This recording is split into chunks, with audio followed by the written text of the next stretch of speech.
Selamat pagi teman-teman. Baik, di sini saya akan menjelaskan tentang nilai-nilai anti korupsi. Pertama-tama kita melihat pengertian korupsi. Kata korupsi berasal dari bahasa Latin, yaitu corruptio atau corruptus. Corruptio berasal dari kata corrumpere. Dari bahasa Latin tersebut kemudian dikenal istilah corruption atau corrupt dari Inggris, corruption atau Prancis, dan corruptio atau corruptie atau Belanda. Arti kata korupsi secara harfiah adalah kebusukan, keburukan, kebejatan, ketidakjujuran, dapat disuap, tidak bermoral, penyimpangan dari kesucian. Di Malaysia terdapat peraturan anti korupsi. Dipakai kata reswa, berasal dari bahasa Arab yaitu riswah. Menurut Kamus Umum Arab Indonesia artinya sama dengan korupsi.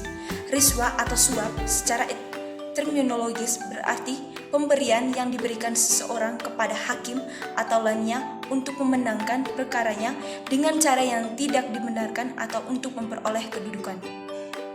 Baik, sekarang kita akan menjelaskan tentang nilai-nilai anti korupsi. Yang pertama yaitu nilai kejujuran. Menurut Sugono, kata jujur dapat didefinisikan sebagai lurus hati, tidak berbohong, dan tidak curang. Prinsip kejujuran harus dapat dipegang teguh oleh setiap mahasiswa sejak masa-masa ini untuk memupuk dan membentuk karakter mulia di dalam setiap pribadi mahasiswa. Nilai kejujuran di dalam kampus dapat diwujudkan oleh mahasiswa dalam bentuk tidak melakukan curangan akademik. Antara lain dapat berupa tidak mencontek saat ujian, tidak melakukan plagiarisme, dan tidak memalsukan nilai. Nilai kejujuran juga dapat diwujudkan dalam kegiatan kemahasiswaan, misalnya membuat laporan keuangan, kegiatan kepanitiaan dengan jujur. Lalu yang kedua yaitu nilai kepedulian. Menurut Sugono, definisi kata peduli adalah mengindahkan, memperhatikan, dan menghiraukan. Sebagai calon pemimpin masa depan, seseorang mahasiswa perlu memiliki rasa kepedulian terhadap lingkungannya, baik lingkungan di dalam kampus maupun lingkungan di luar kampus. Nilai kepedulian dapat diwujudkan oleh mahasiswa dalam bentuk antara lain berusaha ikut memantau jalannya proses pembelajaran, memantau sistem pengelolaan sumber daya di kampus, memantau kondisi infrastruktur lingkungan kampus. Nilai kepedulian juga dapat diwujudkan dalam bentuk mengindahkan seluruh peraturan dan ketentuan yang berlaku di dalam kampus dan di luar kampus. Nilai yang ketiga yaitu nilai kemandirian. Kondisi mandiri bagi mahasiswa dapat diartikan sebagai proses mendewasakan diri, yaitu dengan tidak tergantung pada orang lain untuk mengerjakan tugas dan tanggung jawabnya.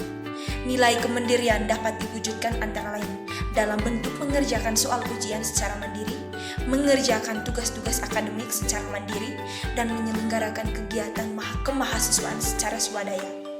Lalu, nilai yang keempat yaitu nilai kedisiplinan. Menurut Sugono, definisi kata disiplin adalah ketaatan atau kepatuhan kepada peraturan. Manfaat dari hidup yang disiplin adalah mahasiswa dapat mencapai tujuan hidupnya dengan waktu yang lebih efisien. Disiplin juga membuat orang lain percaya dalam mengelola suatu kepercayaan. Nilai kedisiplinan dapat diwujudkan antara lain dalam bentuk kemampuan mengatur waktu dengan baik, kepatuhan pada seluruh peraturan dan ketentuan yang berlaku di kampus, mengerjakan segala sesuatunya tepat waktu dan fokus pada pekerjaan. Lalu nilai yang kelima yaitu nilai tanggung jawab. Menurut Sugono, definisi kata tanggung jawab adalah keadaan wajib menanggung segala sesuatunya, atau kalau terjadi apa-apa boleh dituntut, dipersalahkan, dan diperkarakan. Tanggung jawab adalah menerima segala sesuatu dari sebuah perbuatan yang salah, baik itu disengaja maupun tidak disengaja. Tanggung jawab tersebut berupa perwujudan kesadaran dan kewajiban menerima dan menyelesaikan semua masalah yang telah dilakukan. Tanggung jawab juga merupakan suatu pengabdian dan pengorbanan. Tanggung jawab merupakan nilai penting yang harus dihayati oleh mahasiswa. Penerapan nilai tanggung jawab antara lain dapat diwujudkan dalam bentuk belajar sungguh-sungguh, lulus tepat waktu dengan nilai baik, mengerjakan tugas akademik dengan baik, menjaga amanah dan kepercayaan yang diberikan. Nilai yang keenam yaitu kerja keras. Bekerja keras didasari dengan adanya kemauan. Kata kemauan menimbulkan asosiasi dengan ketekatan, ketekunan, daya tahan, tujuan jelas, daya kerja, pendirian, pengendalian diri, keberanian, ketabahan, keteguhan, tenaga, kekuatan, kelaki-lakian, dan pantang mundur. Bekerja keras merupakan hal yang penting guna tercapainya hasil yang sesuai dengan target. Akan tetapi, bekerja keras akan menjadi tidak berguna jika tanpa adanya pengetahuan. Di dalam kampus, para mahasiswa diperlengkapi dengan berbagai ilmu pengetahuan. Disitulah para pengajar memiliki peran yang penting agar setiap usaha kerja keras mahasiswa dan juga arahan-arahan kepada mahasiswa tidak menjadi sia-sia. Kerja keras dapat diwujudkan oleh mahasiswa dalam kehidupan sehari-hari. Misalnya dalam melakukan sesuatu, menghargai proses, bukan hasil semata. Tidak melakukan jalan pintas, belajar dan mengerjakan tugas-tugas akademik dengan sungguh-sungguh. Lalu nilai yang kelima yaitu kesederhanaan. Gaya hidup mahasiswa merupakan hal yang penting dalam interaksi dengan masyarakat di sekitarnya. Dengan gaya hidup sederhana, setiap mahasiswa dibiasakan untuk hidup tidak boros, hidup sesuai dengan kemampuannya, dan dapat memenuhi sebuah kebutuhannya. Kerap kali, kebutuhan diidentikan dengan keinginan semata, padahal tidak selalu kebutuhan sesuai dengan keinginan dan sebaliknya. Dengan menerapkan prinsip hidup sederhana, mahasiswa dibina untuk memprioritaskan kebutuhan di atas keinginannya. Prinsip hidup sederhana ini merupakan parameter penting dalam menjalin hubungan antara sesama mahasiswa, karena prinsip ini akan mengatasi permasalahan kesenjangan sosial, iri, dengki, tamak, egois, dan yang sikap-sikap negatif lainnya. Prinsip hidup sederhana juga menghindari seseorang dari keinginan yang berlebihan. Nilai kesederhanaan dapat diterapkan oleh mahasiswa dalam kehidupan sehari-hari, baik di kampus maupun di luar kampus.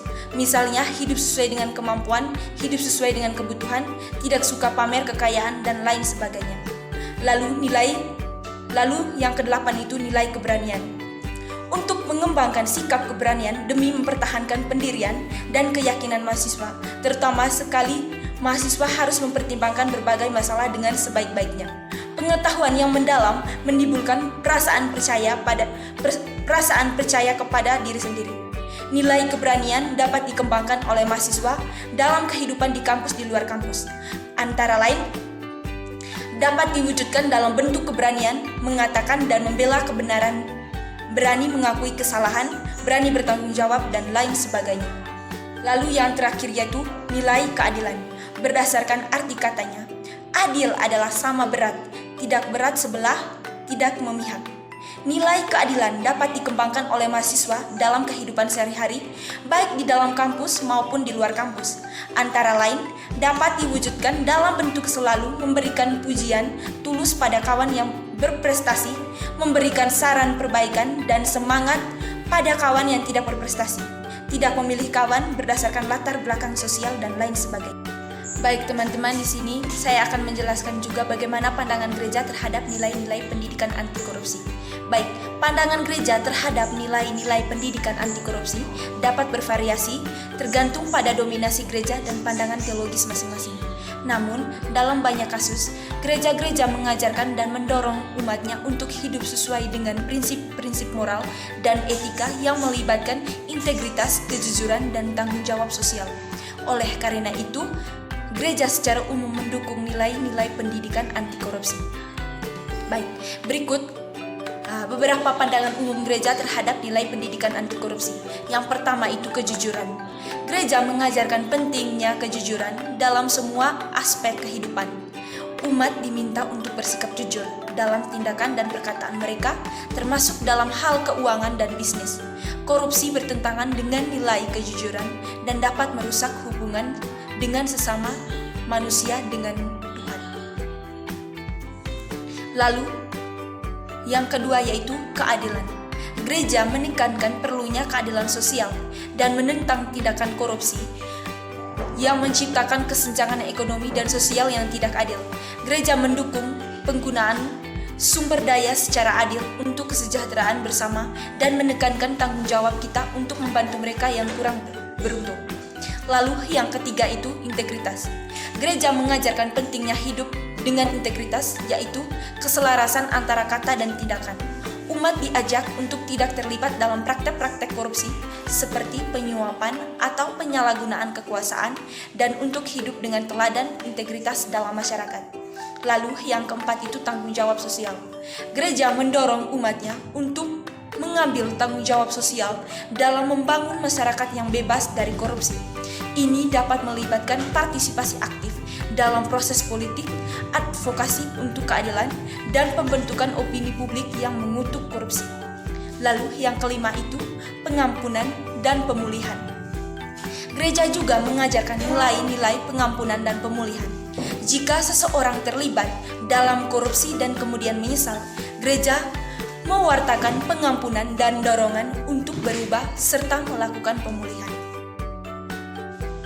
Baik teman-teman, itu saja materi yang saya paparkan. Akhir kata saya mengucapkan terima kasih.